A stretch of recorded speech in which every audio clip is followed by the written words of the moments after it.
날씨가 더웠다 추웠다 바람이 불었다 안 불었다 그죠? 이게 인생인 것 같습니다. 얼마 전에 한두 달 된 것 같아요. 저는 주로 이렇게 뉴스를 인터넷으로 봅니다. 저희 교회 이제 신문이 두 개가 들어옵니다. 하나는 저희가 구독을 신청해서 보는 신문이고요. 하나는 구독 신청을 하지 않았는데 넣어줍니다. 그래도 돈은 내죠. 교회로 왔으니까. 근데 참 조금 이렇게 억울한 거는 꼭 날짜가 한 주 지나서 와요. 하루 늦게 오는 것도 아니고, 그것도 어떤 때는 한 3, 4일째가 뭉쳐오고, 또 어떤 때는 그나마 오지도 않고. 그러니까 제가 이제 다음 주에 신문 받는 거는 요번 주 내용들을 받게 됩니다. 그래서 사실은 그 신문을 끊긴 끊어야 되겠는데 어떻게 끊어야 될까 이제 고민 중에 있습니다. 저는 이제 주로 인터넷 신문을 보는데, 많은 분들이 아마 그러실 거예요. 신문의 헤드라인이 이제 인터넷 어느 신문의 헤드라인이 있는데 이런 제목이 있었습니다. 망한 재벌가 운전기사 집에 빌붙다. 이렇게 보면서 참 인생이 기구하다 이렇게 생각하고 넘어갔습니다. 근데 하루 이틀 지난 다음에도 그 타이틀이 계속 붙어 있어요. 그래서 궁금하잖아요. 그래서 클릭을 해봤습니다. 클릭을 하면서 생각을 해봤어요. 도대체 우리나라에서 망한 재벌가가 어디가 있나? 제가 굴려봐야 알 수 있는 게 한계가 있잖아요. 그래서 우리나라가 아니고 미국이나 혹은 동남아의 어디인가. 클릭을 하고 나서 보니까 깜짝 놀랐습니다. 그 인생이 참 기구한데 누군가 했더니 그게 다른 분이 아니고 그분인지 모르겠지만 최불암 씨가 나오는 SBS 드라마의 이야기였습니다. 그러니까 제가 그게 실제 이야기인 줄 알고 봤더니 아닌 거죠. 그런 게 많이 있습니다. 누가 대판 싸워가지고 이혼하게 되었다, 크게 문제가 되었다 이렇게 있어가지고 이게 무슨 일인가 하고 딱 클릭해 보면 다 그냥 이렇게 이렇게 드라마 스토리 이런 것들이죠. 이제는 이제 잘 안 속는데 처음엔 그런 거 많이 속았던 것 같아요. 이런 거 뭐라고 얘기하는지 아십니까? 낚였다 이렇게 얘기를 합니다. 아십니까? 낚였다는 것은 이제 속임을 당했다는 이제 의미의 속어이죠. 우리가 그런 거에 낚이는 것은 그냥 보면서 웃을 수 있지 않습니까? 그냥 삶의 여유를 찾을 수도 있고 그럴 것 같아요. 그런데 우리가 실제로 중요한 일에 있어서 우리 인생을 좌지우지하는 일에 있어서 낚이는 경우가 많이 있다는 것을 기억을 하셔야 돼요. 오늘 본문을 보면 그 낚인 예, 우리도 참 빠지기 쉬운 낚인 예를 보여주고 있습니다. 여러분 아시는 것처럼 이제 너무너무 잘 아시죠? 고린도 교회와 사도 바울의 특별한 관계, 그죠? 이들을 전도했어요. 그리고 그들을 중심으로 교회를 세웠어요. 그러니까 고린도 교회와 사도 바울은 뛰어놀래야 뛰어놀 수 없는 특별한 관계입니다. 아주 굉장한 관계죠. 그런데 이 거짓 선지자들이 와가지고 뒤 엎어놓는 거예요. 자기들이 뭘 얘기하는데 성도들이 얘기합니다. 우리는 사도 바울한테 그렇게 듣지 않았습니다. 그럼 어떻게 해야 돼요? 나를 디펜스하고 사도 바울을 공격해야 되죠. 그래서 내놓을 수 있는 강력한 무기가 뭐였죠? 추천서. 나는 누가 보냈다고요? 예루살렘 교회에서 보냈다는 거예요. 예루살렘 교회는 그냥 요즘에 얘기하면 순복음교회 이렇게 큰 교회를 의미하는 게 아니고요, 예수님의 직전 제자들 12제자가 섬기는 교회예요.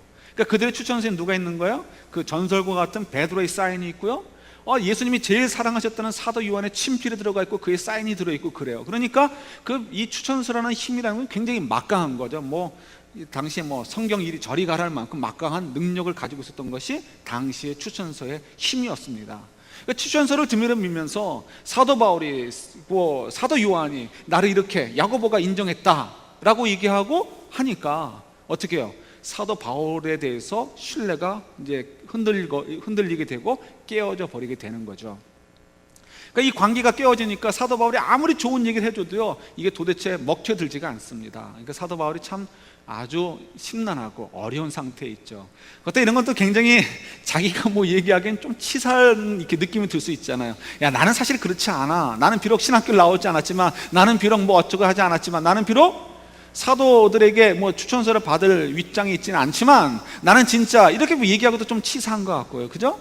그러니까 사도 바울의 입장에서는 복잡해요.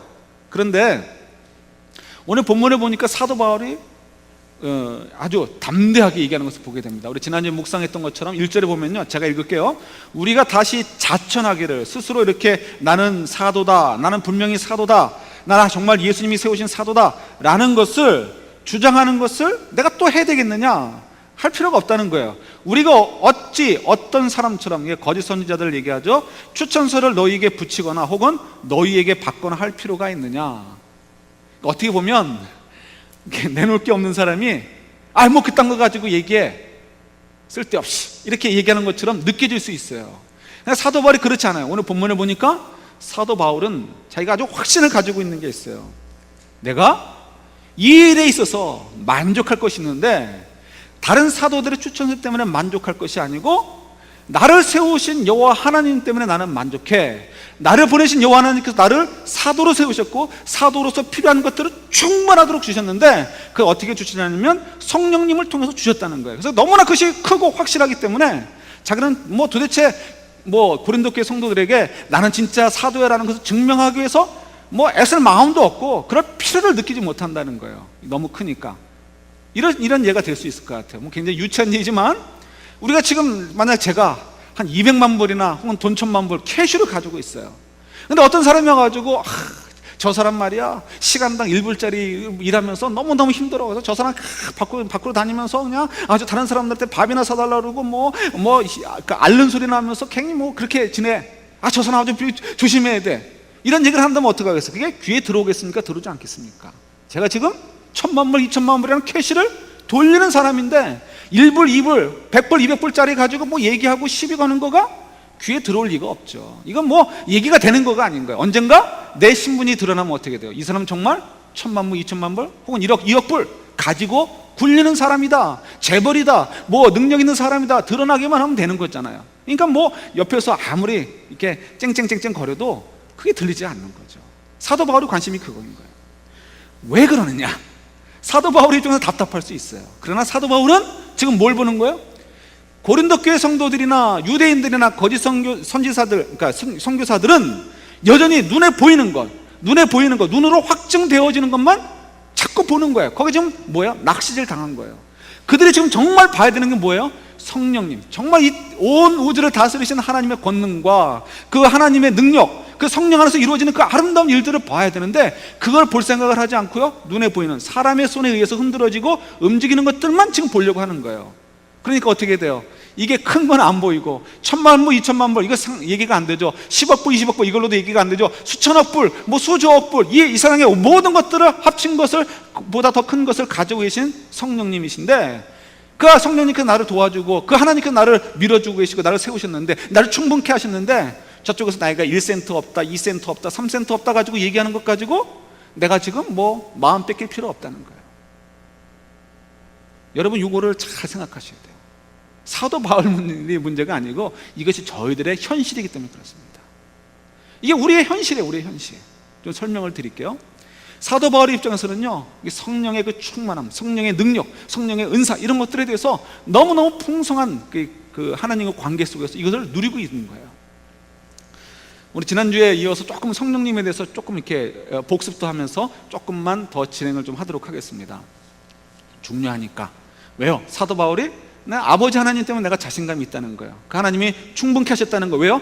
성령님 안에서 성령님을 통하여 그렇게 해주셨다는 것 때문에 그가 자신감이 있는 거죠. 그걸 이해하기 위해서 우리가 성령님에 대해서 좀 더 이해하는 것도 필요한 것 같아요. 성령 세례를 우리가 지난주에 먼저 생각했어요. 성령 세례 뭐였죠? 성령님이 세례 주는 거가 아니라 그랬어요. 성령 세례, 그래서 성령님이 세례 주는 거로 착각을 하는데 그게 아니고 성경에서 성령 세례라고 얘기할 때 누가 주시는 거예요? 예수님이 세례를 주시는 건데 뭘 통해서? 성령님을 통하여 세례를 주시는 것이 성령 세례예요. 세례 요한이 줬던 건 뭐예요? 물 세례. 세례 요한이 세례를 주는 거예요? 뭐를 통해서? 물을 통해서 세례를 주는 거예요. 성령 세례는 누가 주시는 거예요? 성령님이 아니고 예수님이 주시는 거예요. 뭘 통해서? 성령님을 통해서 주시는 거예요. 그래서 그때는 언제입니까? 우리가 예수를 주로 고백하는 그때, 본어게인 할 때 성령님께서 우리 안에 들어와서 복음을 믿게 하시고 거기서 마음을 열게 하시고 내가 정말 예수님을 향해서 한번 달려가 봐야지 이런 마음을 이렇게 불러일으키시죠. 그래서 우리 귀가 열리고 눈이 열려서 하나님에 대해서 아직은 분명치 않아도 어렴풋이라도 내가 입은 믿어야 되겠다라고 이런 마음의 감동을 주시고 입으로 고백하게 하시죠. 그래서 우리가 새로운 생명을 얻게 될 때 구원의 그 순간에 성령님께서 우리 안에 들어오십니다. 이거 갖다가 성령 세례라고 그래요. 이거는 일생에서도 몇 번 우리가 경험해야 되는 거예요? 다다익선이에요? 아니죠. 이거는 1회, 단회야, 단회. 이건 한 번으로 끝나는 것입니다. 살다가 또 받아야 되는 게 아니에요. 성령 세례는 한 번, 그죠? 이론의 여지가 없는 거예요. 여러분 분명히 아셔야 돼요. 오늘 아침에도 일부 예배 때 이거 뭐 이번 주 거는 안 띄웠으면 좋겠어요. 인터넷에 한 부부가, 젊은 부부가 왔어요. 그래가지고 근데 요즘 이 지역에 그 신천지가 좀 난리잖아요. 점점 이렇게 넓혀간다고 하죠. 그러니까 이상하게 오늘 긴장이 되더라고요. 저분 혹시 아니까 사도신경 하는데 얼마나 큰 소리로 사도신경을 암송하시는지 이거 그 카테고리가 들어가는 것 같아요. 설교를 하는데 고개를 끄덕끄덕거리고 아주 잘 듣는 거예요. 그래서 야, 이분들 조심스럽다 싶었어요.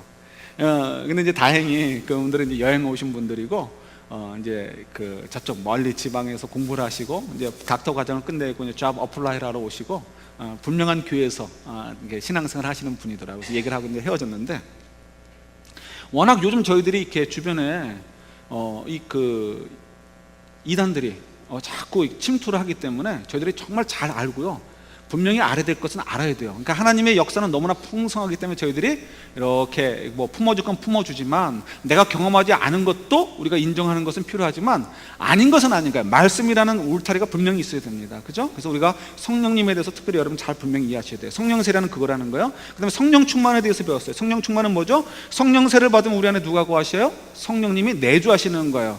영원히 우리와 함께 하셔요. 성령님이 계시면서 어떻게 해요? 가만히 계세요? 철푸덕하고 앉아가지고 그냥 나 뭐 갖다 주나 기다리고 계시는 분이 아니죠. 우리 안에 거하시는 이유가 있어요. 뭐 위해서? 눈물을 흘릴 때 위로해 주시려는 거, 그런 차원만이 아니고 우리로 하여금 우리 인생에 하나님이 기뻐하시는 인생, 하나님이 정말 칭찬할 만한 삶을 살 수 있도록 도와주시기 위해서 우리 안에서 역사하셔요. 그죠? 그래서 어떻게 우리에게 자꾸 말씀해 주시고 이 길로 와라, 이 길로 와라, 뒤에서 밀어주시고 우리의 마음에 감동을 주시고요. 그죠? 그리고 또 우리가 하나님을 이렇게 더 알아갈 수 있도록 도와주시고, 이것이 성령께서 우리 안에서 역사해 주시는 거예요. 이거 갖다 뭐라 그래요? 성령 충만이라는 거예요. 근데 이것이 그냥 우리가 정신 나가가지고요, 무당이 막 뭐 하는 것처럼 그게 아니고, 이성이 분명히 살아있어요. 이성이 살아있는 상태에서 어떻게 해요? 이게 하나님의 길이구나. 내가 정말 이거 싫고 다른 거 하고 싶지만 내가 나를 이 손에 보더라도 이 하나님의 길을 가야지, 이게 옳은 것이니까 내가 하나님의 길을 가야지 하면서 가는 것, 그것이 바로 성령 충만이고, 그것이 순종이 따라갈 때 성령 충만이 이루어진다고 말씀을 드렸어요. 근데 성령 충만은 어떻게 돼요? 충만할 때도 있다가 뚝 떨어질 수 있어요. 목사도 뚝 떨어질 수 있어요. 장로도 뚝 떨어질 수 있어요. 권사도 떨어질 수 있어요. 집사도 떨어질 수 있어요. 어느 누구도 올라가서 안 내려오는 분이 없습니다. 내려갔다가 끝나는 게 아니에요. 또 올라가요. 내려갔다 또 올라가요. 그러니까 성령 충만이라는 것은 환한 불처럼 환해지기도 했다가 또 어두워지기도 했다가, 이렇게 환해지기도 했다가 어두워지기도 했다는 것이 성령 충만의 특징이에요. 성령 세례는 단회 한 번, 성령 충만은 왔다 갔다 할 수 있어요. 근데 우리가 어떻게 돼요? 성령 충만을 지키기 위해서 어떻게 해요? 우리가 항상 영적으로 깨어있기 위해서 애를 써야 되는 거죠. 우리가 공동체가 필요한 것도 거기에 있어요. 나 혼자 잘나서 잘 할 수 있는 것 같아요? 아니요, 혼자는 안 돼요. 그래서 뭐가 필요해요? 옆에 공동체가 필요해가지고 서로를 격려해주고 서로를 도와주는 것, 그것이 우리에게 필요한 거예요. 그래서 우리가 교회라든가 목장이라든가 이런 자꾸 모임을 만들어서 만나는 이유가 거기에 있는 거죠. 세 번째, 성령의 은사. 성령의 은사는 뭐죠? 성령의 은사는 너무 다양해요. 뭐 성경 우리가 고린도전서 12장만 이렇게 묵상을 해도 선지자도 있고요, 뭐 사도도 있고요, 예언하는 자도 있고요, 뭐 그다음에 병 고치는 자도 있고요, 능력 행하는 자도 있고요. 은사가 너무 많아요. 그 은사에는 우리 성경에 다 기록되어 있지 않지만 어떤 뭐 정치적 리더십을 발휘하는 은사를 가진 분도 있고요, 경제적인 리더십을 발휘하는 은사도 있고요, 또 그다음에 사랑의 나눔의 은사를 가진 분도 있고요. 이 정말 은사들이 너무너무 다양해요. 그리고 거기다가 방언의 은사도 있어요. 근데 이 은사들은 다양한데, 이 은사들의 목적은 뭐라 그랬죠? 뭐 때문에? 나 자랑하려고?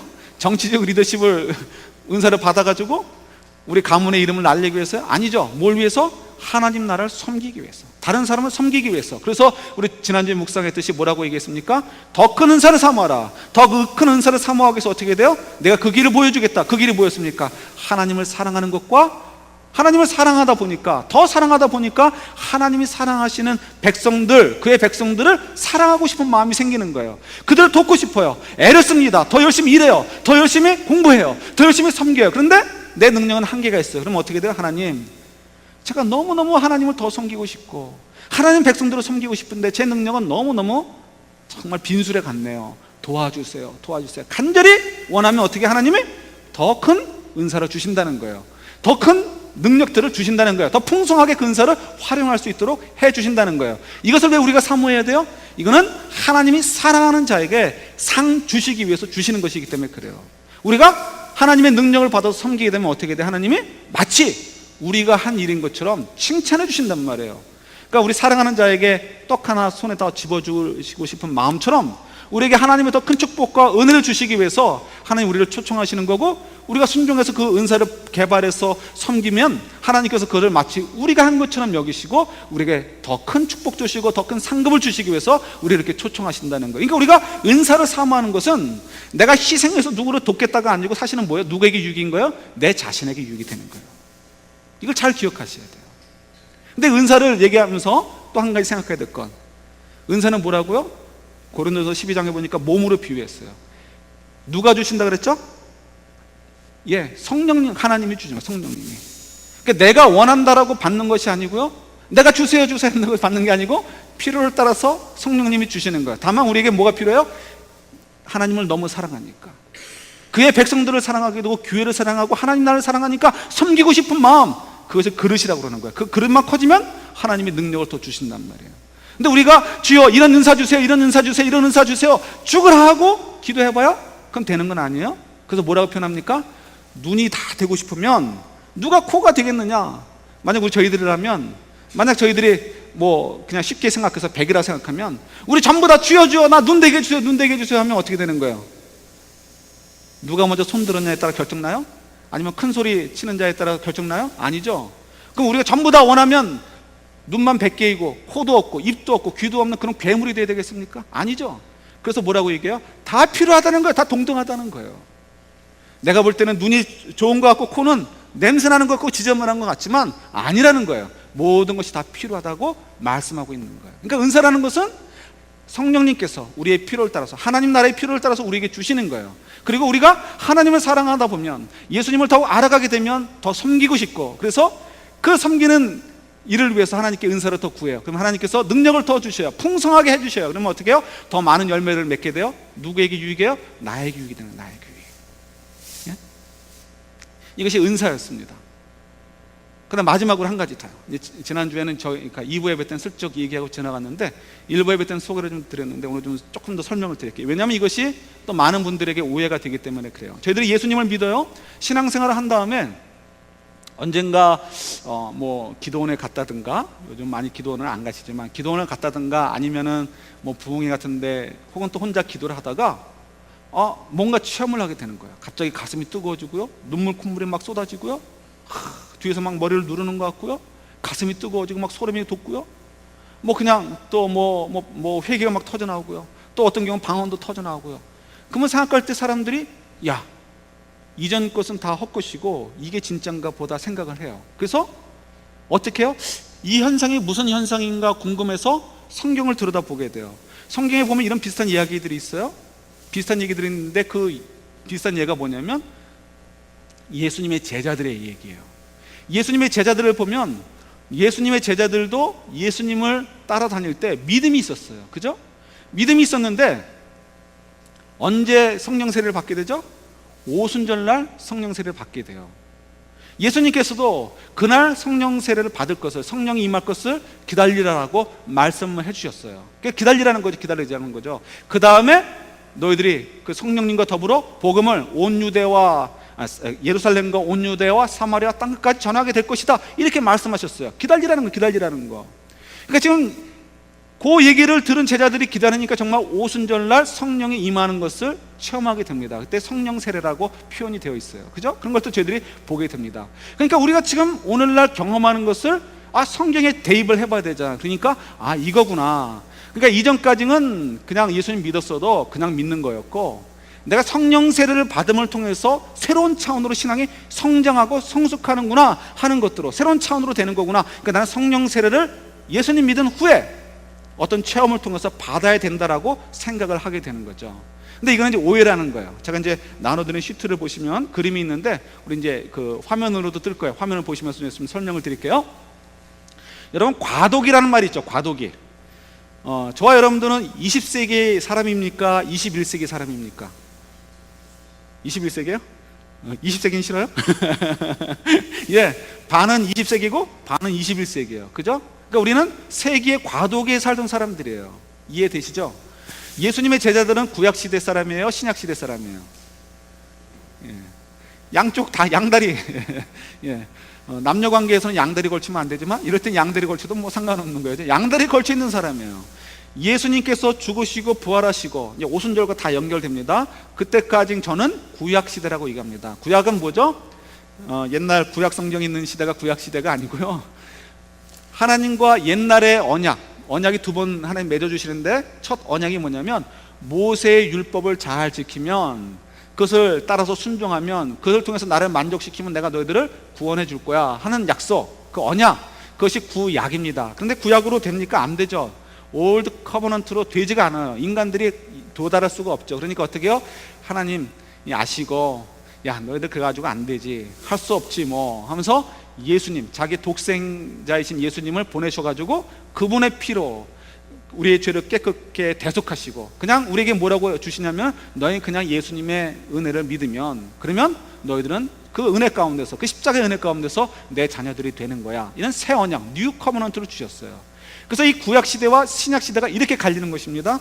구약 성경과 신약 성경으로 갈라지는 게 아니고, 뭐 이제 물론 그렇게 시대적으로 그렇게 되어버렸지만, 사실은 뭐예요? 올드 커버넌트냐 뉴 커버넌트냐, 옛날 언약이냐 옛날 개혁 관계냐 새로운 계약 관계냐로 나뉜다는 것을 기억을 하셔야 돼요. 베드로와 뭐 요한과 야고보와 12제자들, 성경에 나오는 12제자들, 또 우리 에베소에 보면 다른 제자들의 이 얘기도 나오게 되는데, 이런 제자들은 예수님을 믿었지만 성령 세례에 대해서 모르다가 오순절날 이후에 성령 세례를 받게 되고, 그리고 이제 새로운 것들을 경험하게 되고 신앙이 확 달라지게 되는 것을 보게 됩니다. 그런데 여기는 시대적 특징이 있다는 것을 기억을 하셔야 돼요. 여러분 보실 때 왼쪽 있죠? 왼쪽을 구약시대로 얘기를 합니다. 구약시대와 또 성령의 사역, 이렇게 표현을 했습니다. 이건 무슨 말이냐면, 제 얼굴에 닿아서 그런가? 이 구약시대에도 성령님께서 사역을 하셨다는 거예요. 그래서 우리가, 어떤 분들이 이렇게 얘기를 해요.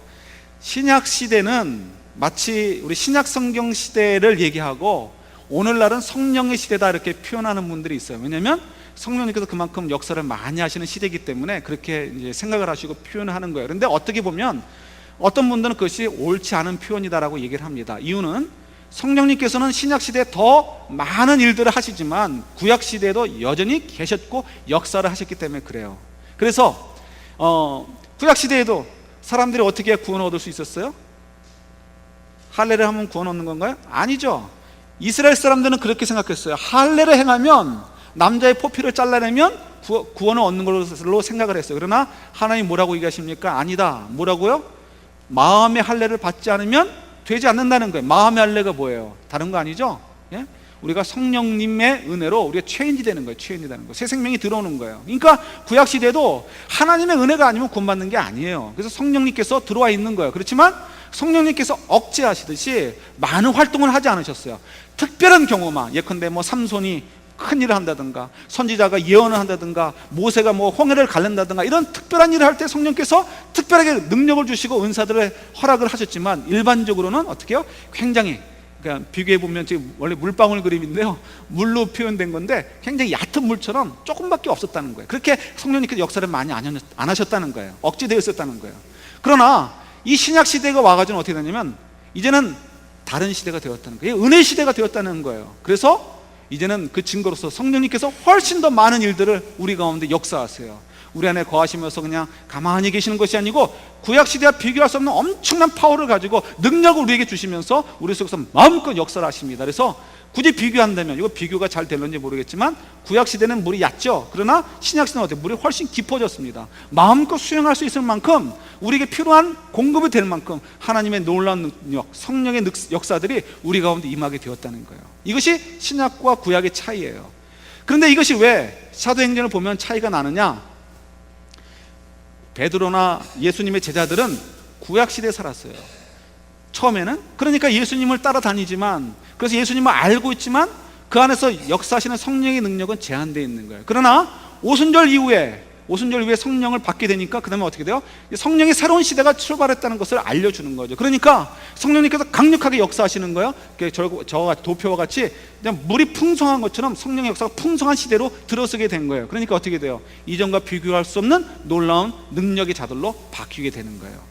오순절은 역사상 한 번밖에 없는 거예요. 특별한 날인 거예요. 신약시대가 도래했고 신약시대 성령께서 이와 같이 역사하시는 특징을 갖는다는 것을 보여주시고, 일종의 이 신약시대의 이나그레이션, 마치 등극하는 것처럼 왕위에 오르는 제위식과 같은 일들이 바로 이 오순절에 포함이 되는 거예요. 자, 이제 정리를 해봐요. 자, 그래서 사도행전을 보시면은 제가 여러 번 말씀드렸지만 사도행전은 초대교회 교회가 어땠으니까 우리 교회도 그래야 된다라는 것을 가르쳐 주는 게 아닙니다. 사도행전에 보니까 초대교회 집사 제도가 있으니까 우리 교회도 집사 제도가 있어야 되겠다, 이래서 우리가 집사 제도를 두는 게 아니고요, 장로교라 그냥 집사 제도를 두는 거예요. 그것이 절대로 우리에게 어떤 예표를 해주는 게 아니에요. 그냥 그때 당시에 그쪽 교회에서 그렇게 있었다는 것을 그냥 보여줄 뿐이지, 그것이 우리가 꼭 배워야 되고 똑같이 해야 되는 것은 아닙니다. 그러면 사도행전이 우리에게 보여주는 것은 무엇인가? 사도행전이 보여주는 것은 사실은 달라요. 우리가 볼 때는 1장, 2장, 3장, 4장, 5장, 6장 이렇게 나아가지만 사실은 사도행전은 편지죠. 이 편지 글에는 몇 단락으로 나누어져 있습니다. 어떤 건 좀 단락이 길고요, 어떤 건 좀 짧아요. 그런데 이게 단락이 어떻게 매듭지어지냐면, 출발하고 매듭지어지냐면, 예수님께서 뭐라고 말씀하셨어요? 너희가 성령을 받으면, 권능을 받으면 예루살렘과 온 유대와 사마리아와 땅까지 이 복음을 전하게 될 것이다. 무엇과 함께? 성령님과 함께. 이것이 실제로 어떻게 벌어지는 것을 보여주는 것이 사도행전이에요. 그래서 그렇게 단락이 맺어집니다. 그래서 처음에 어떤 얘기가 나와요? 예루살렘에서 어떻게 복음이 확산되어지고 성령의 능력이 나타나는지, 신약시대의 그 성령의 능력이 나타나는지, 그 다음에는 온 유대로 어떻게 이 복음이 전달되어지고 성령님께서 어떻게 정말 이렇게 능력이 확산되어지는지, 성령의 그 열매들이 맺혀지게 되는지, 그 다음에 어떻게 돼요? 사마리아로 가면서 어떻게 사마리아로 복음이 전가되어지고 또 성령님이 또 함께 증거되어지는지, 성령의 능력의 새로운 시대가 어떻게 전달되어지는지, 마지막에는 뭐예요? 온 땅끝까지, 땅끝까지 어떻게 이것이 전파되어지고 성령님과 함께 전파되어지는가를 보여주는 것이 사도행전인 거예요. 그래서 우리가 결론적으로 얘기한다면 사도행전에 나오는 분들은 과도기에 있는 사람들이에요. 구약시대도 살았고 신약시대도 살았어요. 양쪽에 다 있어요. 우리하고는 달라요. 그래서 에베소 교회에서 마지막으로 이제 그 몇몇 그 제자들을 성령 세례를 이렇게 임하도록 역사하시고 나서 그 다음에는 어떻게 해요? 그 다음엔 주로 복음을 받아들일 때 성령 세례가 이제 함께 임하는 거로 바뀌게 되는 것을 보게 됩니다. 이제는 어떻게 돼요? 성령 세례라는 건 제가 처음 말씀드렸듯이 우리가 예수를 주로 고백하는 순간에 예수님께서 우리에게 세례를 주시는 거예요. 성령님으로. 그러니까 여러분 이것도 분명히 이해를 하셔야 돼요. 그럼 저희들이 예수를 믿었다가 나중에 뜨거워지는 것, 그 체험들은 뭐냐는 거예요. 그 체험들은 그냥 체험인 거예요. 우리가 예수님 믿고 우리 예수님과 함께 살잖아요. 성령님이 우리 안에 계시면서 우리를 인도해 주시잖아요. 그러다가 어떻게 해요? 우리가 좀 더 하나님을 알아가기 위해서 우리에게 감동을 주세요. 평소에 아무렇지도 않았던 말씀인데 그 말씀이 그냥 이상하게 은혜가 돼가지고 눈물이 막 쏟아져요. 이 말씀이 막 가슴에 와요. 기도하는데 처음에는 뭐 그냥 맹숭맹숭 기도했는데 어느 순간 기도하는데 나도 모르게 막 그냥 눈물이 막 쏟아져요. 가슴이 뜨거워져요. 하나님 내 기도를 들어주시는 것 같아요. 그동안 나는 뭐 큰 죄도 없는데 했는데 어느 순간 내가 얼마나 큰 죄인이라는 것을 깨달아져요. 어느 순간 맹숭맹숭 했는데 방언이 터져요. 어느 순간 나도 모르게 큰 역사들을 할 수 있도록 하나님이 도움을 주셔요. 비전이 없었는데 비전을 주셔요. 능력이 없었는데 능력을 주셔요. 이런 것들은 뭐예요? 우리가 인생을 살아가면서 하나님께서 우리 인생에 대해서 아무 소망이 없는 분이 아니잖아요. 우리 인생 전체를 통해서 하나님이 귀한 일들을 꿈꾸고 계시고 계획하고 계시고 그것을 인도하고 계시니까 당연히 우리를 성숙시키고 성장시키기 위해서 훈련시키기 위해서 필요할 때 우리에게 말씀으로든지 어떤 모양으로든지 우리를 터치해 주시고 훈련시키시고 성숙해가고 성장해가게 하시고 예수님을 경험하게 하시는 거죠. 그래서 우리가 예수님 믿고 나서 좀 맹숭맹숭하다가도 우리가 나중에 가서 또 경험도 하고 또 경험도 했다가 또 맹숭맹숭하다가 또 경험도 하고 하는 것이 뭐예요? 이거는 자연스러운 일과라는 거예요. 그 결과라는 거예요. 그러니까 여러분 사도행전에서 제자들이 보여주는 모습이 우리의 샘플이 아니에요. 그는 과도기적 시대에 살던 사람이지 우리하고는 다른 거예요. 우리는 구약시대에 포함되는 사람들이 아니잖아요. 그죠? 여기에 대해서는 이론의 여지가 없어요. 모든 사람들이, 모든 학자들이 다 동의하는 거예요. 여기에 대해서 딴소리하는 사람들은 뭐야? 모든 학자는 아니고 일부는 이제 오순절계통 분들은 좀 잘못 이해를 하고 있는데 말씀을 조금 좀 더 깊이 연구를 못해서 그래요. 이건 일반적으로 다 이렇게 언더스탠이 되는 거예요. 여기에 대해서는 여러분 분명히 알으셔야 돼요. 분명히 이 바운더리를 세우셔야 돼요. 하나님의 역사는 너무나 풍성해요. 그래서 우리가 다 품고 다 알지 못해요. 그러나 그래서 가능하면 우리가 품어주고 그럴 수도 있겠구나 인정해 주는 건 좋지만 이 바운더리는 분명히 되는 거예요. 이거를 넘어서면 안 되고 이것을 좁혀서도 안 돼요. 말씀에서 벗어났으면 안 되고 말씀을 넘어갈 수도 없습니다. 반드시 바운더리 안에서 우리가 인정해야 되고 품어줄 수 있어야 돼요. 그러니까 저희들이 분명히 서야 돼요. 바운더리가 분명히 서야 돼요. 성령 세례, 성령 충만, 성령 은사, 성령의 체험 이런 것들에서 분명히 말씀을 드렸어요. 그러니까 여러분 분명히 알아두시면 좋겠어요. 자, 이제 돌아와요. 사도 바울은 이 하나님의 능력, 성령의 능력이 얼마나 큰 것인가를 경험하니까 뭐 다른 것을 뭐 찾을 이유가 없는 거예요. 그러니까 당당한 거예요. 당당한 거. 그러니까 저희들이 낚이지 않아야 됩니다. 사단에 의해서 낚이지 않아야 돼요. 눈에 보이는 것을 딱 낚여가지고 이 너무나 큰 성령의 놀라운 은사들과 능력들, 하나님의 큰 계획과 하나님의 그 놀라우심을 우리가 보지 못하는 것을 우리가 경험하지 않았으면 좋겠어요. 우리가 빠져들 수가 있습니다. 두 번째로 저희들의 만족은 어디서 나옵니까? 여러분 사도 바울은 굉장히 답답했을 거예요. 왜 답답했을까요? 하나님 저를 사도로 세우셨으면 제가 이렇게 곤란을 당해야 되겠습니까? 그것도 내가 이렇게 믿었던 내 영적인 새끼들한테 내가 이런 고난을 당해야 되겠습니까? 창피합니다. 자존심 상합니다. 그럴 수 있잖아요. 내가 지금 자존심 상하게 내가 지금 베드로나 누구 찾아가가지고 추천서나 써달라고 되게 되겠습니까? 이렇게 생각할 수 있잖아요. 굉장히 답답하고 속상할 수 있어요. 근데 사도 바울은 뭐라고요? 그런 필요를 느끼지 않는다는 거예요. 왜요? 조금 전에도 말씀드렸듯이 우리가 지금 눈에 안 보여서 잘 모르지만 이 하나님의 것이 너무 크니까 좀 이렇게 쨍쨍거리는 소리가 있다고 해서 내 마음이 안 끌린다는 거예요. 내 마음은 정말 이 풍성한 곳에 그냥 차 있어가지고 이런 거 보이지 않는다는 거예요. 좀만 더 설명을 드리면 이거예요. 여러분 사도 바울이 어떻게 그런 마음을 가질 수 있었을까요? 이거 잘 생각하셔야 돼요. 사도 바울이 몰랐어요. 다메섹으로 이제 이스라엘의 북쪽에 있는 이제 다마스커스라는 이스라엘 땅이 아니고 이제 다른 땅이죠. 이스라엘과 늘 언제나 경쟁 관계에 있고 긴장 관계에 있는 나라죠. 북쪽에 있는 다메섹으로 갑니다. 이렇게 그리스도인들을 핍박하러 가다가 예수님을 만나잖아요. 근데 그 예수님이 영광 중에 하늘에서 영광 중에 있는 것을 보게 되는 거예요. 그러니까 어떻게 돼요? 이 하나님이 얼마나 큰지, 예수님이 얼마나 큰지를 확 느끼게 되는 거죠. 우리가 예수님에 대해서 여러분 만족하십니까? 이게 이제 우리의 문제인 것 같아요. 저도 문제이고 이게 참 넘어서기 어려운 문제인데 최근에 제가 이제 우주 얘기를 많이 하는데 얼마 전에도 그런 뉴스가 나왔더라고요. 아마 토성이었던 것 같은데 우리가 알고 있는 게 고리가 있죠. 토성을 에워싸고 있는 고리가 있는데 그 고리 말고 우리 눈에 보이지 않는 고리가 새로 발견이 됐대요. 근데 그 고리가 이 토성을 싸고 있는 이 고리가 얼마나 크냐면은 우리 지구가 뭐 수십억 개가 들어갈 만큼 그렇게 크다는 거예요. 태양계가 도대체 얼마나 큰 거예요? 엄청난 거죠. 엄청난 거. 그죠? 그 태양계가 굉장히 큰 거예요. 근데 이 은하수는 우리가 이렇게 밤하늘에 보면 물 흘러가듯이 시냇물 흘러가듯이 은하수가 보이는데 그 은하수는 우리 태양계가 수십억 개 이상이 들어가야 은하수 하나가 형성된대죠. 그리고 그 은하수가 끝나는 게 아니고 그 은하수가 수십억 개 혹은 수백억 개가 들어가야 그럼 뭐 아무도 모르는 거죠. 그래 들어가야 뭐가 돼요? 우주가 되는 거예요. 근데 이 우주를 누가 창조하셨다고요? 하나님이요. 이 우주를 누가 다스리고 계시다고요? 예수님이 다스리시고 계신다는 거예요. 그러니까 우리가 하나님 예수님 생각할 때 우리가 뭐 만만하게 생각하고 내가 가진 건 뭐 어쩌고 저쩌고 뭐 이거 뭐 좀 딜하고 뭐 마음을 뭐 상하고 뭐 어떻게 할 만한 교만을 떨고 할 만한 그런 뭐 게임이 되는 분이 아닌 거예요. 그죠? 근데 우리가 하나님이 어떤 분인지 예수님이 어떤 분인지 우리가 뼈저리게 느끼지 못하니까 분명히 알지 못하니까 우리 마음속에 어떻게 돼요? 하나님과 실갱이 하고요. 딜하듯이 하고요. 내 건데 내 감정, 내 건강, 내 시간, 내 물질, 내 명예, 내 학력 감히 하나님하고 딜하려고 그래요.